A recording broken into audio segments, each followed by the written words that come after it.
There is an old saying that when a fly refuses to listen to advice, it follows the corpse straight into the grave. Today, that proverb is no longer a theory, it is playing out live in the forest of Kogi. For the first time in what feels like forever, the headlines are not screaming about bandits attacking villages, ambushing highways, or kidnapping innocent travelers. No. This time, the criminals are the ones crying. The same men who once ruled the bush with guns and fear are now waving white flags with shaking hands, begging the government to talk. Let that sink in. As confirmed reports began to circulate over the weekend, Saturday, January 17, 2026, the story sounded almost unreal. Deep inside the forest, where bandits once felt untouchable, the heat has become unbearable. And no, not just the heat of the sun. This is the heat of constant bombardment, relentless pursuit, and a government that has decided it is done playing games. The warlords who once boasted that no force could flush them out are now sending emissaries, pleading for dialogue, whispering words like peace and surrender. But here's the twist that makes this story sweeter than honey. The government looked at their white flags and said, hold on to them. We're not done yet. That single response tells you everything you need to know about the new mood in Kogi. This dramatic turnaround didn't come from rumors or anonymous leaks. It came straight from the horse's mouth. The state security advisor, Commander Jerry Omadora, RTD, spoke to journalists in Lokoja on Friday and dropped a revelation that stunned many Nigerians. According to him, several bandit groups have opened secret channels, desperately asking for talks. They want to lay down arms. They want forgiveness. They want to survive. Imagine that, men who terrorized roads and turned families into statistics are now begging for mercy. Why the sudden humility? Commander Omadora made it very clear, this is not repentance. This is pressure. Pure, raw pressure. For months, the Kogi State Government has been speaking a language the bandits understand perfectly. Not grammar. Not negotiations. Fire. Relentless fire. Their hideouts are no longer safe. Their camps are no longer hidden. Their so-called forest fortresses have been turned into death traps. According to the security advisor, the government didn't just chase them through the bush, it took the fight straight into their bedrooms. Houses used for criminal operations have been demolished. Deep forest camps have been bombed. Day and night, the message has been the same, there is nowhere left to hide. And here's where it gets even more chilling for the criminals. For the past 2 years, while many people were busy underestimating the administration, the state was quietly investing in technology. Serious technology. Gadgets that see through trees. Systems that track movement in places bandits once believed were invisible.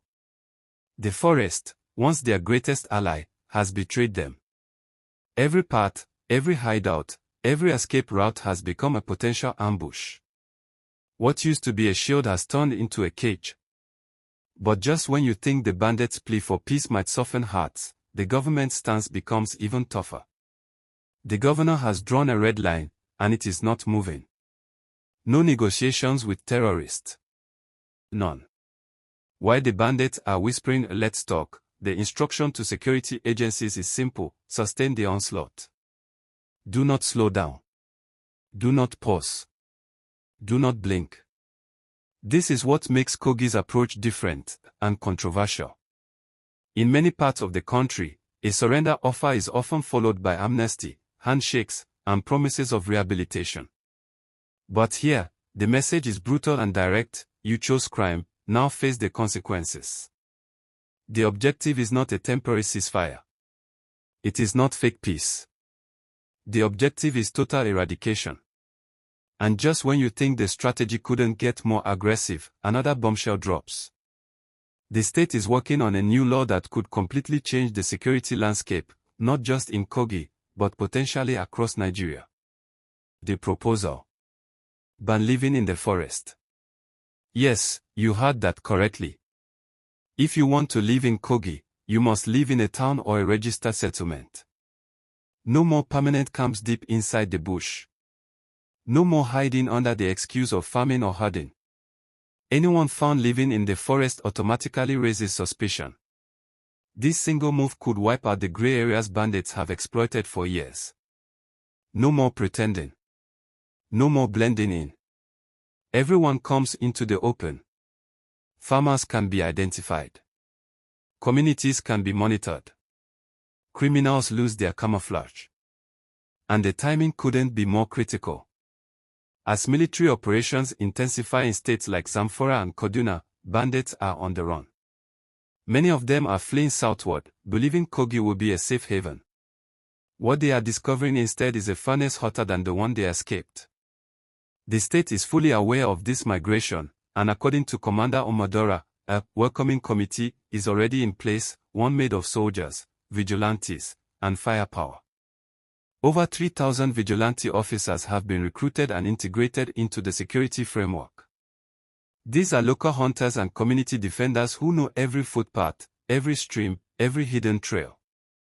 When you combine thousands of determined locals with the military, police, and modern surveillance tools, you don't get peace talks, you get nightmares for criminals. But the crackdown doesn't stop with the men holding guns. The government has also turned its attention to the silent enablers, the local collaborators. The people who supply food, fuel, information, and shelter.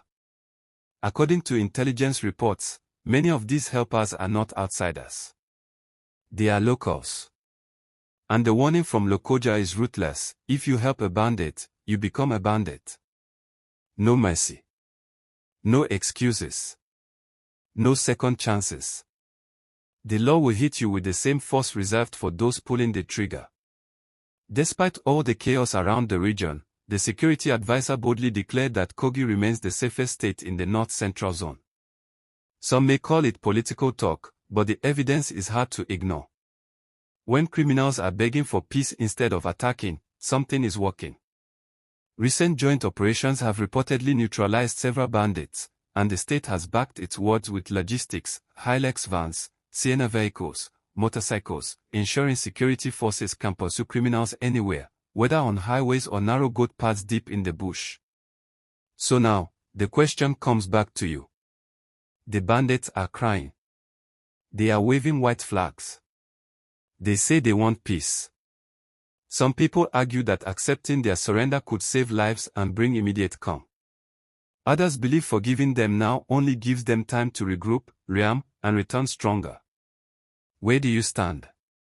Do you support the decision to reject their peace offer and keep the heat on until the forests are completely cleared? Or do you believe in giving them a second chance? Drop your honest thoughts in the comments, because this is not just a security story. It's a moral crossroads, and the decision made today could shape the future of the entire region.